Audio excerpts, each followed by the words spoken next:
In today's video, I'll show you how you can create AdSense account for YouTube. So let's get started. First of all, you want to go here into Google AdSense by going into your browser and typing in adsense.google.com. Once you're here, is that you want to simply go here into the Get Started button on the top right. And from here is that you want to sign in using your Google account. So I'm just going to sign in. And now once you're in, you will now be able to provide your website for your Google AdSense, or you could go here into I don't have a site yet. And then you could get more out of AdSense, like you could send a customized help and so on right here. So you want to provide all of your details, including the country. And then after that, click here on Start Using AdSense button.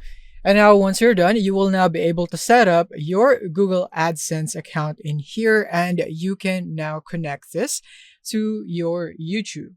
Like for example, you can go here into connect your site to AdSense, so you can connect your website and so on. But if you would want to connect YouTube in here, you would have to go to the YouTube channel and connect it from there from the Earn tab. But take note that you will not earn if you are not yet monetized on your YouTube channel, and they require 1,000 subscribers and 4,000 valid public watch hours in the past 12 months or 10 million short views in the last 90 days.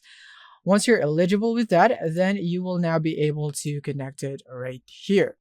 So for example, I'm gonna go back into my YouTube right here. So I'm gonna go into YouTube and go into my YouTube studio right here, and then go into YouTube studio. And then you just simply want to go here into the Earn tab and click here and got it. And after that is that you'll now be able to see your progress in here. And basically once this is full, you will now be able to get an invitation or a button or a feature right here that would let you connect your account into your AdSense account.